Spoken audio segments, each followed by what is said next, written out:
Good morning, everybody. It is the Awesemo NBA strategy show. Starting to wrap up the regular season. I know there's a lot of people. This is probably going to be the last slate they play this year because the final slate of the season, that 15-gamer on Sunday, that's going to be a whole lot of nonsense. Tonight, though, 3-game slate. We are sponsored by Underdog, which I'm also pretty excited about. I'm also here, Adam, who's under the weather, but because he cares so much about the final slates of the NBA season, he's toughing it out to hang out with you guys. Adam, how are you doing this morning? Yeah, man, just stoked to talk about 3 NBA games on April 9th. I could not bring myself to miss it. Yeah, exactly. And that's why, even under the weather, Adam, this is his flu game. So, we've got people in the chat saying end of the season, they need some winning picks today. This is the flu game for Adam. This is the game he shows up under the weather, doesn't care. He comes in, brings the heat. But once again, end of the season NBA, there is definitely a little bit of weirdness that could occur on some of these slates. Also, like I said, we're sponsored by Underdog Fantasy today. And if you guys are not familiar with Underdog, the best platform, in my opinion, to go and play best ball on. They're also doing a big playoff contest called The Dance. It's open from right now until April 16th, right before the NBA playoffs start. There is $200,000 in total prizes, $30,000 to first place. And if you guys sign up using the promo code Awesemo, Underdog will double your first deposit up to $100. The Dance is also only $10 to enter, so they'll get you a bunch of entries into that. Let's start looking at tonight's slate. And just first of all, Adam, 3 games. A lot of teams are playing for nothing at this point. How does this change your approach to these last couple slates of the year? I mean, it doesn't really change it so much as there's not, I guess, any changes that get made just kind of are like automatically happen. Like I'm not planning to do anything like differently. It's just that you end up with more value a lot of the times. You end up with value that you can be more confident in. For example, Horton Tucker and Horde and those guys last night. You kind of just end up with some spots where guys are really really popular and you still sort of can't figure out how to get away from it. So for me, this is one change that it's not going to apply to this slate maybe, but like yesterday's slate, for instance, there would be some teams like the Raptors. Yes. I'm like, what the hell are they playing for? And I'll try to be conservative with minutes projection just because I think there's such a wide range of outcomes. Like Josh and I talked about Precious Achiuwa a lot yesterday. And initially Josh thought he played 40 minutes yesterday. And I was like, does that mean he plays 40 minutes again today? Or does that mean that they played a bunch of minutes? They can play him that many minutes again today. And I think there's kind of situations like that where I just recognize there's a wide range of outcomes with minutes that I kind of try to be conservative so that I'm not getting like a ridiculous amount of exposure to any one guy when I'm really uncertain about the minutes. And we're going to see some teams today where they don't have all that much to play for. Starting with this game, the New Orleans Pelicans against the Memphis Grizzlies, and checking where these teams are in the standings right now, because I think that is a valuable talking point for a lot of people on these final slates. The Pelicans are currently the 9 seed in the Western Conference. They are 4.5 games behind the Clippers, no chance to catch them.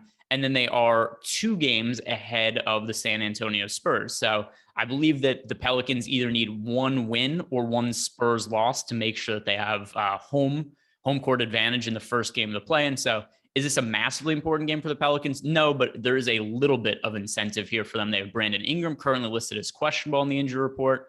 If he does not play, Adam, what does that open up for New Orleans?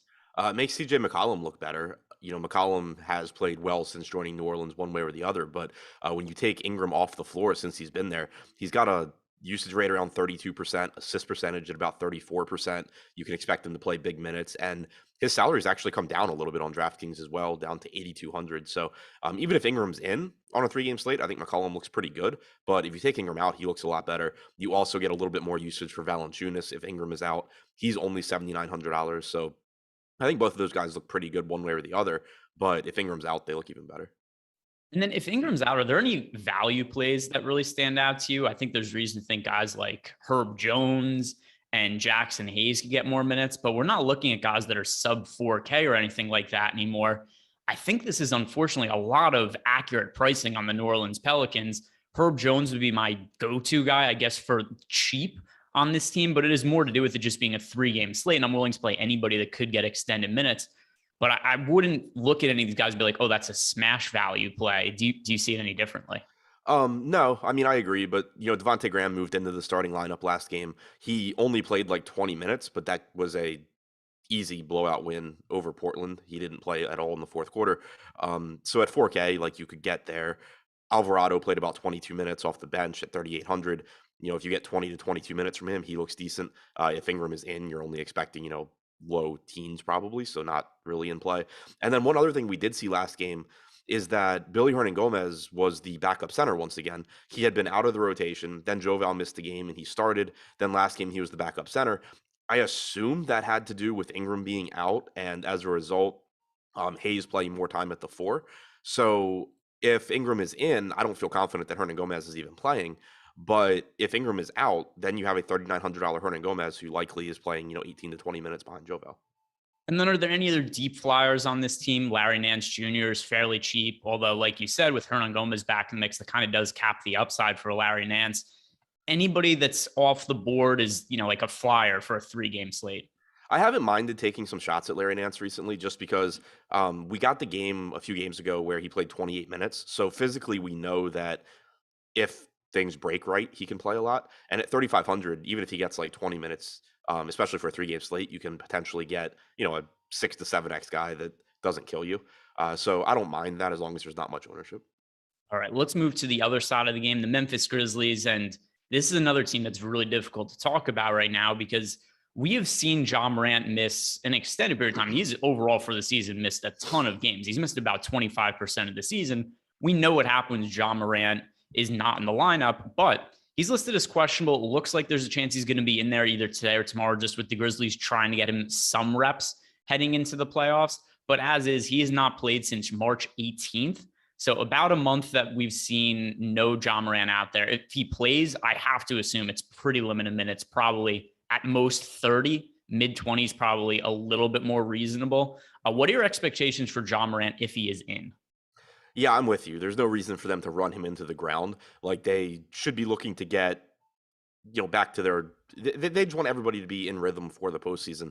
But it's not like these guys have to learn how to play with Ja Morant or anything like that. It's not even the same situation as, the Clippers when George came back and you basically, you hadn't had that rotation for months. I don't expect it to be a situation where they have to play guys a ton of minutes. I think they probably just try and get Morant's legs under him, get him around 30 minutes, like you said, and then, move on. And I don't really expect anybody on this team to top 30 minutes because they do have absolutely nothing to play for. Yeah, literally nothing to play for. They are currently second in the Western Conference. And with 2 games left in the season, they are 8.5 games behind the Suns. No way they're making up 8.5 games. And then they are 4 games up on the Golden State Warriors. So they are locked into their spot as the 2 seed. There's no way for the Grizzlies to move. So with that in mind, this is a team that I do think becomes very, very complicated to target because it seems unlikely to me that they'd be playing anybody, like you said, all that many extended minutes. But coming off the bench, is there anybody like a Brandon Clark that you think could see extended minutes with potentially the starters playing limited minutes? At 3,800 for Clark, it's kind of interesting just because he doesn't even necessarily need like really extended minutes. If he just gets 20 to 22, he's probably going to be fine at that price. The thing with Memphis is like they have enough active bodies where I don't necessarily think that they're running a bunch of extra minutes for guys like Clark. Like you can just run a deeper rotation with more bodies. But at 3,800, he can get there anyway. It is worth noting he only played 13 minutes in their last game.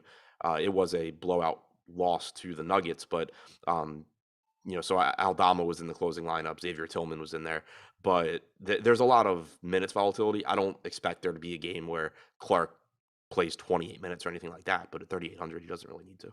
And by the way, a quick story about that game is I've had this idea that going into the playoffs, I think it makes a lot of sense to bet the Nuggets to lose the second quarter of games just because sportsbooks haven't really adjusted for any team's rotation. So I've noticed that if you look at the Denver Nuggets and some of the game props, they'll have the same odds to win the first quarter, second quarter, third quarter, fourth quarter. And typically the rotation patterns, at least over the last few weeks, Jokic isn't playing all 12 first quarter minutes. And then he sits like the first 6 minutes of the second quarter. And as a result, usually Denver's up in the first quarter. They get their asses kicked in the second quarter. So I go, you know what? I think I found an edge here to start betting against Denver in the second quarter games. What happens last game? Jokic plays 6 minutes in the first quarter, starts the second quarter, and they just smash Memphis in the second quarter and end up winning via blowout. So that one kind of went by the wayside. But yeah, I feel like that would have been a good strategy before they started running their playoff rotation. Well, it would have been So what also happened was Jokic got a cut on his forehead and he Right. had to come out in the first quarter, and then they put this like weird headband on him. So he looked ridiculous. He was wearing like one of those Jimmy Butler headbands. Yeah. And then he came out. So he had to, so that was the actual reason they had to change the rotation and just screwed up the bets that I had for that game. But either way, I think that is something I'm going to try utilizing in the playoffs. Just because I think the danger time for Denver is going to be those first few minutes of the second quarter when Jokic is getting a breather and Cousins is on the bench, because that is a pretty significant drop off. But anybody else to talk about here from Memphis that you want to get to? Are any of the starters appealing to you, even in potentially limited minutes? Not really, outside of the fact it's a 3-game slate. So I mean, if like $5,700 Brooks lands in a lineup or Bain lands in a lineup, that's fine. But nothing I'm prioritizing there. And then I guess just one other angle to talk about too. Would anything change for you if Ja Morant ends up sitting? It would make everybody look a little bit better. I mean, Tyus Jones is still 6K. That's decent. I think it's pretty much correctly priced. You would get more usage for Bain, Brooks, Jackson, but again, with them not expecting them to play a lot of minutes, it's still pretty difficult to prioritize. Do us a favor, guys, like this video and subscribe to the YouTube channel. Also, if you guys are looking to get in on some MLB DFS action, we do have a promo code for a $1 Express MLB Weekly Pass. That is if you sign up using the promo code FASTBALL at checkout. That is FASTBALL, much easier to remember than some of the other ridiculous promo codes we've ran in the past. FASTBALL. That's it. You get access to our MLB tools. $1 for a week. The offer expires April 11th. So if you're looking to check out our MLB tools, try that in the next couple of days before it expires. Let's move on to the next game now. It is the Golden State Warriors against the San Antonio Spurs. From the Warriors side of the game, Klay Thompson is out today. Steph Curry also remains out. And looking where the Golden State Warriors are in the standings, this is a team with a little bit of something to play for. They can't catch the Memphis Grizzlies, but they can slide in the standings. The Golden State Warriors are half a game up on the Dallas Mavericks. So there's a chance they could slide from the 3 seed to the 4 seed. So even without Klay here, there's still reason for them to be trying to win this game. What stands out to you from the Warriors? Because I think this is one team we could count on regular minutes. Yeah, I mean, Jordan Poole's been very good without Curry. He's playing a ton of minutes. He's only 8K. Nice matchup against San Antonio. I think he looks like a very strong option. He's in that same mold with CJ McCollum at that price point. Both of those guys look great. Wiggins at 6,200 is a little bit more difficult to count on, but with Thompson being out, you should get a bump in usage for him. You should get around 34 minutes, makes him look decent. And then any of, Green, Porter, Peyton, Looney at 3,300. Not guys that you feel super confident in, but I do think still a little bit underpriced here, given that it's a 3-game slate and Golden State's in a good spot against San Antonio. Yeah, to me, the reason I'm prioritizing Golden State, and I know we try not to care about narratives too much, but this is one that we could actually project for. I just feel better about the minutes for the guys that matter for Golden State than pretty much any other team going today, because this is a game that is important to the Warriors for seeding. And when you look at a team like New Orleans, where New Orleans cares, like Memphis doesn't care at all, I want to try to prioritize on teams where I feel like I could get a full allotment of minutes of players. And the Warriors are one of those teams that I could feel good about. So Poole, Wiggins, Draymond Green, these guys are all going to be fairly high priorities for me. Otto Porter Jr., I think, is an okay value play off the bench. I'll probably take some shots on Looney just because he's almost min price. I know that he's been an absolute headache to figure out ever since Draymond Green came back. But even so, there isn't that much value on the slate. Looney starts. He's close to min price today, cheap on both FanDuel and DK. Is he somebody you view as a viable value option? Sorry, who? Looney. Oh, yes, I guess. Like, not a priority, but I'll probably have a little bit. Yeah, it's really just price point and the fact that he's starting, and I could give him like 20 minutes. I know the production has not been there recently, but it's not like we have all that many great options for cheap. Any other flyers for you that are coming from Golden State? Yeah, I mean, I'm with you on taking some shots at Looney. The issue is just that he's almost definitely not going to be in the closing lineup. So the 20 minutes aren't even guaranteed. Like, you can have some games where you get 16, but 3,300, don't mind taking a shot there. Peyton at 3,700, he played last game, with Thompson in. He still played 24 minutes. I would expect similar run here, if not, a little bit more at 3,700. He's about a point per minute guy. So I think him and Looney, as far as sub 4K guys, are where I'd look first. All right. And then let's talk about the San Antonio Spurs side of the game. And they are resting a bunch of guys for this game. Jakob Poeltl out. DeJounte Murray remains out. Keldon Johnson out. Devin Vassell out. So with that in mind, It's not the best matchup for the San Antonio Spurs, but they have such a shortened rotation. Also, Romeo Langford is questionable, that I think we could feel better than we normally would about projecting minutes for the Spurs because there's only so many guys to go to. Let's see, it's Collins, Jones, Walker, Richardson, Primo, Bates, Jop, Landau, Wieskamp, K. So they might have 9 guys healthy today. All of them are cheap.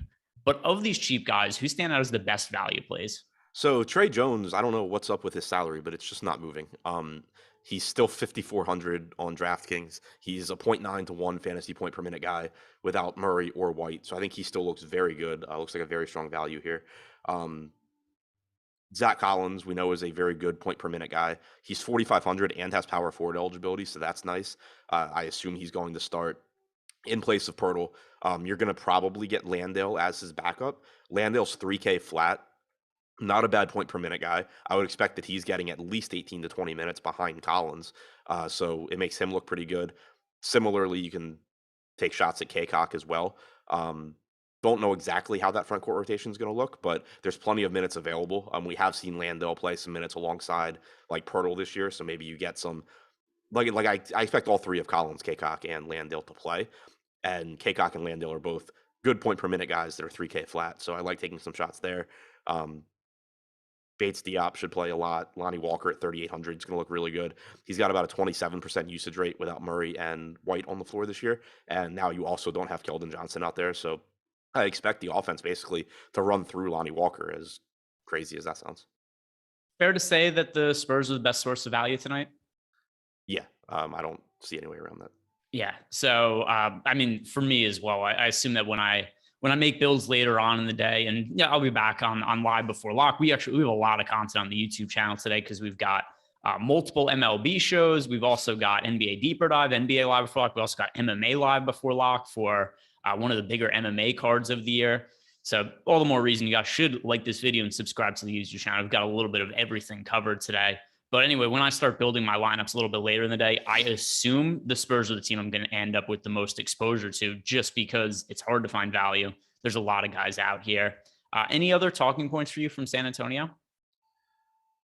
No, I don't think so. I mean, I guess groups are probably going to be important for the Spurs just because we are going to be getting to so many different players there. I don't think, I mean, with it being a 3-game slate, I think I'll probably go like max 2 of Collins, Kaycock, and Landale, since I do think they play at least a little bit alongside each other. Probably don't want more than 2 of Walker, Richardson, Primo, although I'm not quite as confident in that.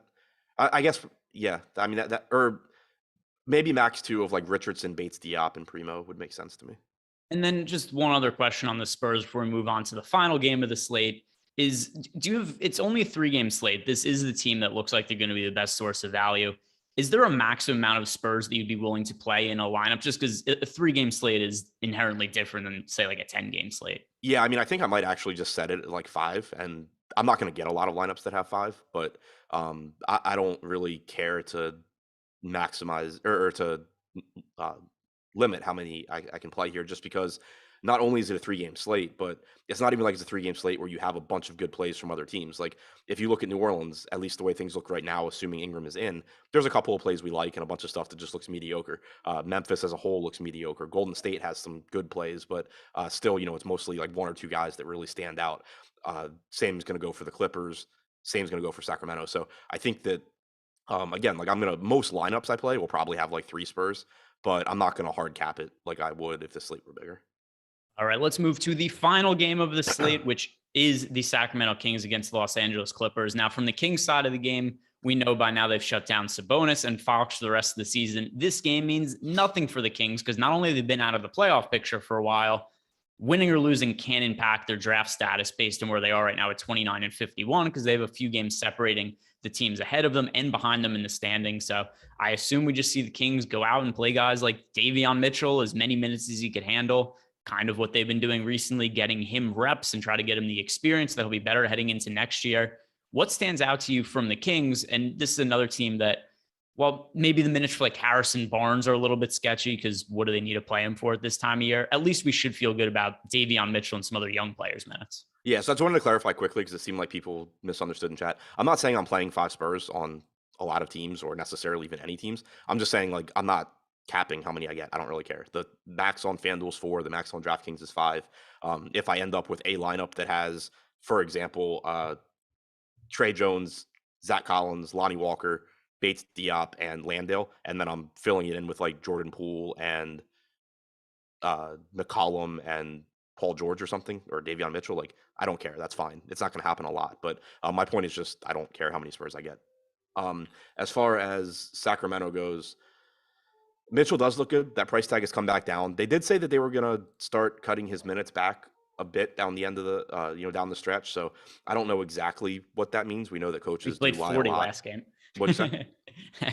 He played 40 last game. Right. Yeah. We know coaches lie a lot. And also, if you're cutting back from 40, does that mean he's going to play 36? I mean, it's even if you give him 36 minutes here at 7K, he looks decent. He's about a point per minute guy, and it's a 3-game slate. Similarly, Harrison Barnes looks okay at 5,600. Not going crazy to get there, but I think they look like the 2 top guys from Sacramento for me. Yeah, I think the key there is what does a cutback in minutes look like? Because these are his minutes over the last handful of games: 40, 38, 40, 39, 41, 45, 38, 46.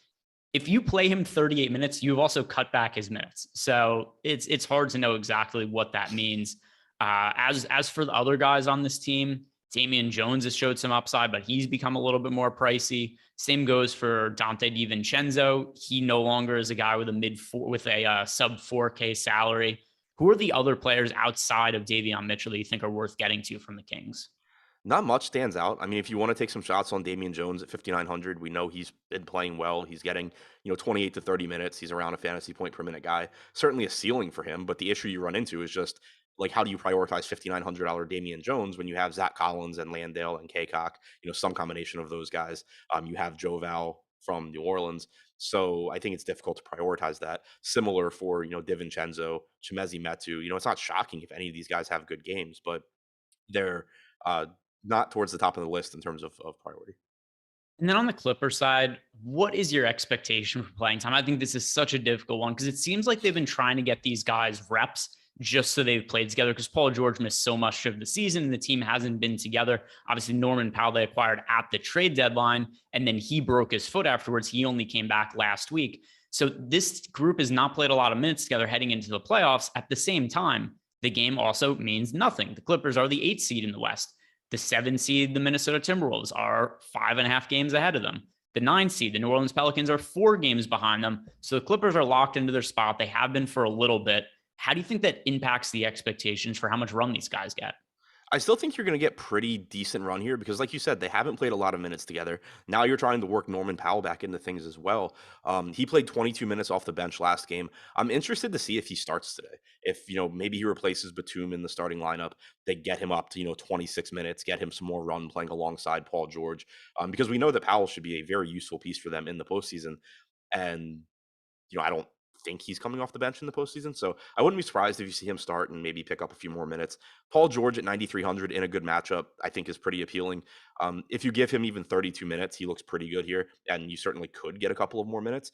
But the other thing with George and just the slate in general, you need raw points somewhere. And we have so much value from San Antonio, and then, some value from Golden State, some value in other spots, that with it being a 3-game slate, you don't necessarily need Paul George to go get like 55, 60 DraftKings points to be a tournament winning play. If he just goes and gets like 45 to 50 and ends up being one of the top 3 scorers on the slate, he's probably going to be pretty useful. So I do like George. I like Jackson at 6,100. They look like the top guys to me. After that, I would say Zubats and Hartenstein, not in the same lineup, but both of them I expect them both to be very productive when they're on the floor. So it's just a matter of how the minutes break down, which, your guess is as good as mine there. So I would say those 2 are like the second tier for me behind George and Jackson. And then after that, I guess a little bit of Marcus Morris is fine. And by the way, when you're mentioning how much raw points matter for the slate, I'm just going to lay this out as an example for people. Paul George and John Moran is the most expensive player on the slate. We don't know if he's playing or not. But aside from him, like Paul George, I have projected for over 40 fantasy points, Jordan Poole for mid 40s fantasy points. I have Jordan Poole projected as the player that I expect to have the most just raw fantasy points today. I can't ever imagine a slate where I had like a guy like Jordan Poole projected for the most fantasy points. So that's why we need to get those points from somewhere, not just because there aren't a lot of high-end upside options, but also because we just need to fill our salary.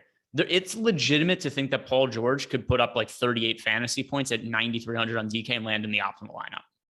Right. Yeah, and that's the other thing too. Like I didn't even mention it. You just did. I think like not only is it a 3-game slate, so you're just not likely to have as many people score 60 points as you would on a 9-game slate, but there's also no pay up guys tonight. There's nobody on DraftKings above Morant if he plays and above George if Morant doesn't play. So it's not even like you're like locking in and saying, oh, well, we know Joel Embiid / Jokic / Giannis is going to be the top scorer.